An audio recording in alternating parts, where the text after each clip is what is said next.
To our YouTube channel PD Talkies. आपका दोस्त उमैद आपके साथ ही का। दोस्तों, पाकिस्तान टीम के कप्तान मोहम्मद रिजवान और सलमान अली आगा 352 रन्स का पहाड़ जैसा टारगेट साउथ अफ्रीका के खिलाफ चेस करने के बाद प्रेस कॉन्फ्रेंस के लिए आए। जी हाँ, वहां पर मोहम्मद रिजवान और सलमान अली आगा ने वो प्लानिंग बताई जिस प्लानिंग की वजह से 352 रन्स का टारगेट चेस किया। फिर उसके बाद मोहम्मद रिजवान ने आइडेंटिफाई किया कि कैसे हम में मोटिवेशन आया 352 रन्स का टारगेट चेस, और कौन है वो बंदा जिसने हमें 352 रन्स का टारगेट चेस करने के लिए मोटिवेट किया है। दूसरी चीज, बाबर आजम जो है वो रन्स नहीं कर रहे, बाबर आजम के बल्ले से बड़ी इनिंग नहीं आ रही। मोहम्मद रिजवान ने उनको भी डिफेंड किया।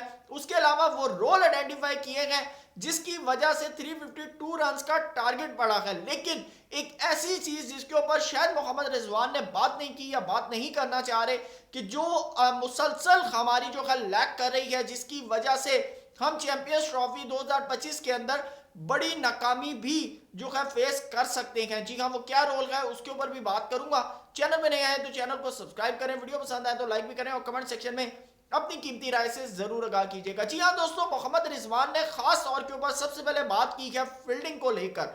फील्डिंग एक ऐसी जगह है, एक ऐसी चीज है कि जो अगर आपकी बेहतर ना हो, बल्कि क्रिकेट के अंदर कहा जाता है catches win matches, Pakistan team की तरफ से कैचेस ड्रॉप हुए, लेकिन दो ऐसे कैच जो सलमान अली आगा ने किए हैं, एक टोनी दिजोरजी का और ब्रिटकेस वो बल्लेबाज है जिसने न्यूजीलैंड के खिलाफ 150 रन किए डेब्यू में। अब भी 80 प्लस रन की उन्होंने इनिंग खेली है, लेकिन सलमान अली आगा ने क्या जबरदस्त किस्म के उनके कैच किए। बल्कि उनसे पूछा भी किया तो उन्होंने कहा कि इसमें मेरी कोई महारत नहीं थी, बहरहाल वो फंस गया मेरे हाथ के अंदर अनफॉर्चुनेटली, लेकिन बड़े कैच थे और उन कैचेस की वजह से शायद पाकिस्तान टीम को 352 रन पर ही जो है साउथ अफ्रीका को रोकना पड़ा। अगर शायद जिस तरह वो खेल रहे थे, अगर वो उसी तरह मुसलसल खेलते तो शायद 400 तक भी चला जाता। दूसरी तरफ मोहम्मद रिजवान ने कहा कि हमारा माइंडसेट था कि हम 330-320 पे साउथ अफ्रीका को रोकेंगे, लेकिन क्लासन ने ऐसी जबरदस्त किस्म की इनिंग खेली है कि 352 रन जो है वो साउथ अफ्रीका के हुए।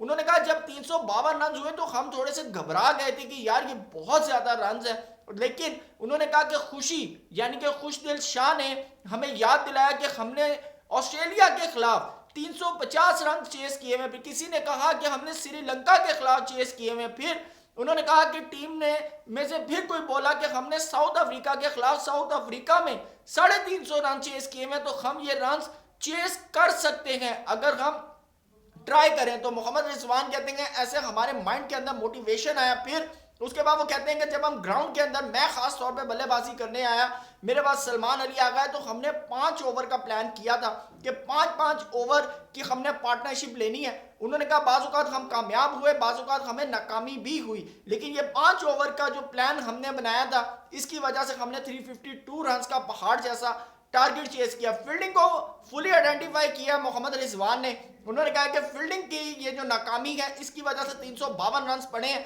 और हमारी फील्डिंग बिल्कुल भी अप टू दी मार्क नहीं है। अगर हम चैंपियंस ट्रॉफी में चैंपियंस बनना चाहते हैं, जीतना चाहते हैं, तो हमें खास तौर के ऊपर अपनी फील्डिंग के ऊपर जो है वो बेहतर करना पड़ेगी। और उन्होंने कहा कि आने वाले मैचेस में आप हमारी फील्डिंग को बेहतर हुआ भी देखेंगे। 2 बंदों के बारे में उन्होंने खास तौर के ऊपर बात की है, बाबर आजम और साइम अयूब के ऊपर।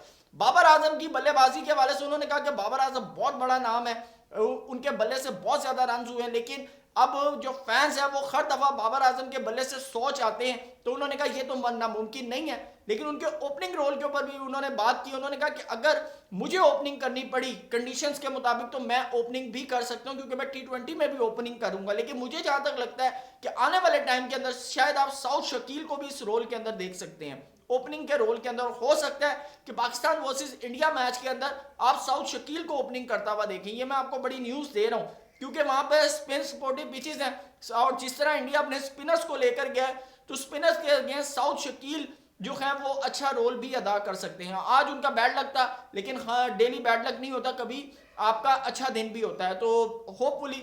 लेकिन बाबर आजम के ऊपर उन्होंने कहा कि हम बाबर आजम जो है वो आगे आने वाले दिनों के अंदर रन्स करेगा। वैसे हर प्लेयर जो भी आता है, सलमान अली आगा की बात करें, तैयब ताहिर उस दिन आए हुए थे, बल्कि तैयब ताहिर ने तो यहाँ तक कहा कि टीम में बाबर आजम नहीं है और भी प्लेयर है, उसके अलावा रिजवान है, फखर है। जब भी ये बात करते हैं हमेशा बाबर आजम को बैक करते हैं और मेरे ख्याल से करना चाहिए, अच्छी चीज़ है। उन्होंने कहा बाबर आजम की सिर्फ बैटिंग नहीं है, बाबर आजम और भी बहुत सी जगह पे टीम के अंदर रोल अदा करते हैं जो शायद लोगों को नजर नहीं आते। लेकिन एक जो उन्होंने चीज बात की वो की साइम अयूब की। उन्होंने कहा कि साइम अयूब का जो लॉस है ना, हम अभी तक उसको एडजस्ट नहीं कर पा रहे, क्योंकि वो हमारे पास एक मुकम्मल पैकेज था, फील्डर के हिसाब से, बॉलिंग के हिसाब से, बैटिंग के लिहाज से, हर तरह से उन्होंने कहा कि एक कंप्लीट पैकेज था और उसका जो लॉस है वो अभी तक हमें सेट नहीं होने दे रहा है। ये कहना है पाकिस्तान टीम के कप्तान मोहम्मद रिजवान का। लेकिन एक ऐसा पॉइंट है जिसके ऊपर शायद अभी तक रिजवान ने बात नहीं की या फिर किसी बंदे ने जो है रिजवान से जो है वो इस बारे में बात नहीं की। जो सबसे अहम चीज है कि पहले न्यूजीलैंड के मैच के अंदर हमारी पेसर बैटरी फुली नाकाम हुई, जहां पर हमने 300 प्लस रन्स करवाए। दूसरी जगह आपको बताता चलूं दोस्तों कि आज के मैच के अंदर भी हमारी पेसर बैटरी इस तरह चोक होती हुई नजर आई है कि हैरानकुन तौर के ऊपर, खास तौर के ऊपर आपको बताता चलूं कि पाकिस्तान टीम के जो मेन पेसर है शाहीन शाह अफरीदी, पहले मैच के अंदर 10 ओवर किए, 88 रन पड़े, 3 विकेट उन्होंने ली।